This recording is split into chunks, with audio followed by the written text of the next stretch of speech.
Hey, what's up guys? Kevin Cage here with another crypto update. We'll keep this video short and sweet.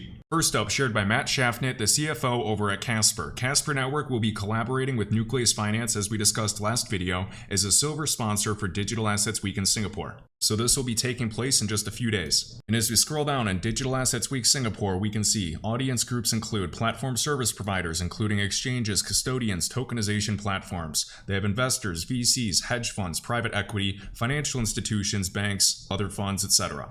So we have platinum sponsors such as Archax. Remember, they're using Hedera for tokenization of money market accounts initially for Aberdeen, which is worth over $500 billion US in AUM. And the initial money market fund being tokenized on Hedera is valued at roughly 15 billion pounds. We can see HSBC under gold sponsors, one of the big three banks in the cross-border payments market. Under silver sponsors, we can see Casper with Nucleus Finance for tokenization of actual financial contracts using the ACTA standard, one of the big three standards. We have Ledger, and we have Ripple's company that they acquired, Medico, for $250 million for crypto custody, along with Ripple's forecast of institutional cryptocurrency custody to be a $10 trillion market by 2030. And looking at the list of speakers, we have Deutsche Bank, you have State Street, you have Archax, you have Citi, the London Stock Exchange, the Bank of Singapore, the Central Bank of Singapore, you have Ripple's Medico, Standard Chartered, BNP Paribas, National Australia Bank, HSBC, we have Ralph Kubli, board member at Casper Association and advisor for Nucleus Finance. And at that previous event, I believe in Frankfurt, Germany, or there was another Bank Finance Week, he was presenting alongside Siemens, State Street, Citi, etc. You have BitGo, you have DBS Bank on Hedera's governing council, the largest AUM bank based in Singapore. So lots of large players. Now in terms of price charts, we're seeing the same thing again with retail investors and sentiment, and rightfully so for anybody down in the dumps, but this too will pass. And the thing is, we've seen this before with Bitcoin. The last two bear markets for Bitcoin from its all-time high until it created a new high both lasted for over 1,000 days, so we're getting closer each day. Remember ADA's performance last cycle. In 2017 it absolutely skyrocketed. And for Cardano, ADA or ADA, we can see it crashed 98% and then even went lower, almost 99% from its all-time high.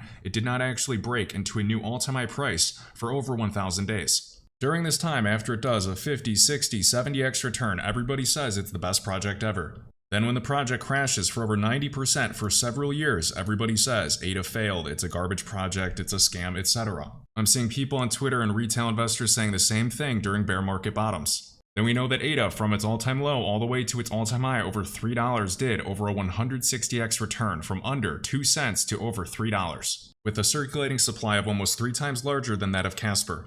And during this time, ADA was the best project ever to every retail investor. Then after that, we can see we crashed again over 90%. And once again, being down 90% from all-time highs during this phase, during a multi-year bear market, people are back to calling crypto a scam and saying that all of these projects have failed, but it's really just market cycles. I saw Blockchain Backer share this Bitcoin price chart, and I completely agree with this look. So in terms of the Bitcoin price chart, this is Bitcoin on the monthly time frame. We can see last cycle, this bear market, over 1,000 days at bear market bottoms, no substantial retracement. From 2013, didn't actually start taking off until 2016 during the Bitcoin halving. Last cycle was better because the altcoin market so far actually performed 5 times better than what we've witnessed today. So today's bear market is a lot harder than last cycle, which I experienced. And if I had to guess, this current cycle is going to be some type of mix or hybrid between this cycle and the previous cycle in 2015. You can see below the moving averages, once we got the trend above these MAs, we had golden crosses, we took off and maintained that uptrend. Same thing here, after this retracement, we started closing monthly candle bodies above these moving averages. So you can see today we had like a double bottom, here we were below, we dropped below again, here we're below. We have yet to really drop below too much again, but it's possible for a sweep of the low. All in all, I just believe once we start closing above these candle bodies, we're in for a nice retracement. In previous cycles, we got retracements to R1, even R3 levels, sometimes before the Bitcoin halving, which is set in April. So it's entirely possible to see Bitcoin still do a sizable retracement up to these levels. Even the monthly R3 is right next to an open fair value gap of $60,000 for Bitcoin.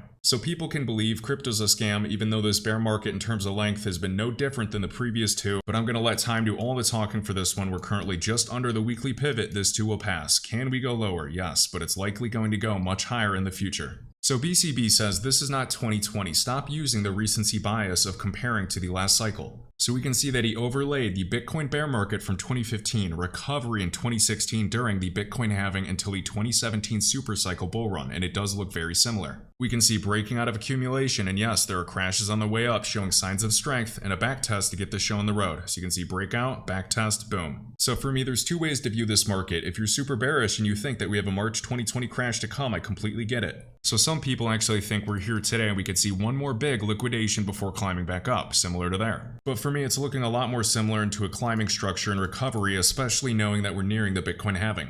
So if we have the March 2020 scenario, that means Bitcoin would probably go to like 14,000. But if it's this scenario, Bitcoin's really not going to go too much lower, maybe a possible sweep of the low 20Ks before a big move to the upside, likely 40K plus. And we've been saying all year we're waiting for 35K and 42K, the 0.5 Fibonacci retracement near the weekly R1 as well. Bitcoin over the past 3 cycles has retraced to this level. So in 2017, 2018, we had the ICO boom, we had all of these ERC20 tokens getting funded, and a lot of pump and dumps, and other layer 1 networks actually compete with Ethereum for the first time in a long time. In 2020, during the big retracement, we had DeFi summer. So this was summer 2020 of decentralized finance really going mainstream. You had liquidity mining, you had lending, you had oracles, all types of DEXs, and a lot of growth of DeFi and total value locked. In 2021, during the bull run and hype cycle, we saw NFTs, we saw gaming and metaverse projects, layer 2s and other roll-up and scaling solutions. In 2022, we saw collapses of exchanges, banks, crypto projects, depegging of stablecoins, the Ethereum merge, and Luna and FTX completely collapsing. So far in 2023, we've had the rise of artificial intelligence thanks to ChatGPT and other AI sector cryptos actually doing and performing very well. We've also had tons of SEC versus exchange lawsuits and Bitcoin ETF applications, including a spot ETF application from BlackRock, which the only 2 countries that are larger than BlackRock's AUM are China and the United States. So basically consider BlackRock, Vanguard, these companies that basically own the world's biggest organizations in the financial system to be interested in crypto in the digital asset space. So my question for 2024, 2025 and beyond, what are we going to see? When will we get a regulatory and utility-based bull run for legitimate assets? Also, we have some more updates for the XRP ledgers. You can learn more at XRP Scan's website and click on amendments and actually see the process yourself. So we've shared by Panos. Great developments on the XRP ledger at the same time, so bullish on the XRP ledger ecosystem. We have XLS48D. This will allow users to store small chunks of data called documents, either directly on the ledger or with an on-ledger reference to data stored off-ledger. So you can see this documentation available in the XRP Ledger GitHub for the XRP Ledger Foundation. And a lot of people might think this is silly, but this is super important. Document storage has a variety of use cases for storing arbitrary, unstructured data in the ledger and retrieving it. This might be used for app configurations, identity data, oracles, user storage for play-to-earn games, provenance and tracking of objects and tracking the ownership and so on. And in reality, the building of this space isn't sexy, but the opportunity is massive. And this standard draws heavily on a previous draft of XLS40D for decentralized identities. So DIDs are going to be huge in the future. Everything could have a decentralized identity. Think of IoT and all of the devices connected to the internet. Now for my personal preference, my largest crypto holdings are in 3 to 5 assets. I still hold a variety of assets, but my biggest holdings are only in 3 to 5 because it's easy for me to track daily news and progress, look at the GitHub, look at the partnerships, look at the funding, and try to read all the reports. I can track 3 to 5 pretty well. If I had my entire crypto portfolio and crypto net worth evenly scattered in 20 plus different assets, I can't properly track all of the progress of those assets. It makes it impossible. And if I were just holding a small amount in 20 different assets, the ROI potential is also diminished. And regardless of bear market or bull market, I like seeing projects that are building real world use cases. They have real proof of concepts. They have an enterprise run rate and they're being paid today. They have ample funding. They're transparently developing. You can look at the GitHub, you can see Hedera, you can see the XRP ledger, you can look at Casper. And it's extremely important. I see projects that I hold launching new platforms, applications, integrations, and bridges with other networks and partnerships. And they're active on their roadmap. They're always adding to the roadmap, adding improvements, updates, etc. And the same thing for improving the network, improving the decentralization, improving the scalability and throughput, and improving the security, or even very customizable permissions for accounts and contracts like Casper. Now, if I was holding a project not doing any of these things, and then it wasn't even performing or doing well when other assets were actually doing a 3, 5, 10x during a bull run, then I'd be very worried. But in a bear market, it's not just one asset sitting at lows or creating new lows, it's a variety. So until then, I patiently wait. And people can complain about XRP from its previous cycle high. We can see it crashed a total of 85%, but it's actually sitting 75% down today. From its cycle low, it's still up 72, almost 73%. So XRP from its cycle low is still sitting up over 70%, whereas Algo is just sitting up like 10% from its all-time low, and this has crashed heavily from its all-time high price. From its last cycle high, it's down 96%. So if you're holding more XRP while algo is crashing, you could substantially improve your position in Algorand. So holding XRP, it's actually not down as much as everybody thinks, just because it's going sideways for days and days and days. So XRP from its cycle low is still up about 72%, and Bitcoin from its cycle low is still doing fairly well. It's just about up 70%. So XRP versus Bitcoin is actually up just a tad more. HBAR from its cycle low is up 45%, so XRP thus far is performing better. And even Casper just barely ahead of HBAR, up 47% from its low.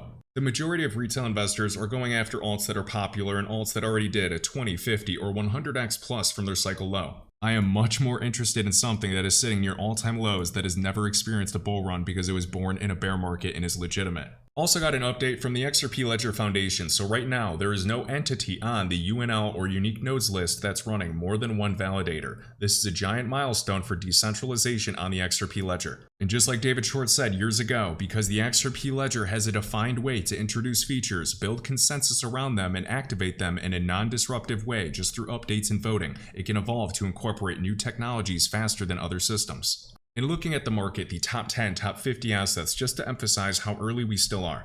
You have Dogecoin in the top 10 as a meme coin. You have Solana, although integrated with Visa, they are still down multiple times a year. That's a joke. Although it did well over a 500x from its all-time low, this network goes down. It was fully funded by VCs, bankers, etc., and they actually lied about their supply, and nobody cares. It's still in the top 10. Maybe Solana crushes it and stays here in the coming years, but I'm just not interested in a project that already went up that much. I'm looking for ROI for projects that are much lower in terms of market cap and potential. Now, the good thing about Solana, even though it's gone down, it's really tested the network and pushed the limits, whereas other blockchains can learn from their mistakes, so I think it's a good thing for the crypto space. You have Litecoin, you have Shiba Inu, just a bunch of jokes, any crypto market still here. And nothing against Litecoin and Bitcoin Cash, but these are highly liquid and great for trading because they've been around for so many years, but I don't think they are legitimate projects for true utility in the future. I think there's much better L1s, L2s, and other solutions in this list that will likely move to top 20, top 10 projects in the future. And there's also been some huge updates with Algorand. We'll talk about it in the future. I know the project's down. I personally believe in the project strongly, but that's just me and that's not financial advice. And we'll finish up with iTrustCapital. This is linked in the top of the YouTube video description and in the pinned comment. If you use this link to create a free account, you get a $100 funding reward.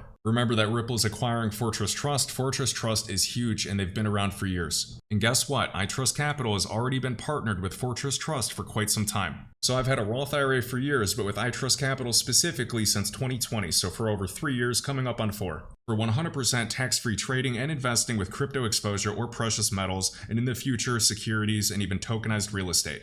Be sure to check it out, guys. This is free. There's no setup fee, monthly fee, startup fee, or anything like that. There's just a 1% trading fee if you trade just like Coinbase. But guess what? If you use a debit card on Coinbase, as I showed you that actual purchase of Ethereum for $1,000, that was roughly, what, a 3 to 4% transaction fee. On Coinbase, we are still paying taxes for both short-term and long-term capital gains. So iTrustCapital is worth over $1 billion, a great company. I see them being here for years and years. It's completely free, and I'm leveraging a Roth IRA as an investment vehicle. You don't have to bet the farm, but even having some exposure in these types of tax-free investment vehicles in an emerging asset class is key. Big thanks to all that hit the like button, and I'll catch you in the next one. If you enjoyed this video, I'd greatly appreciate if you could hit the like button, let me know your thoughts down below, and my link tree is linked in the top of this YouTube video description, with all links, crypto resources, and discounts. I'll catch you in the next one.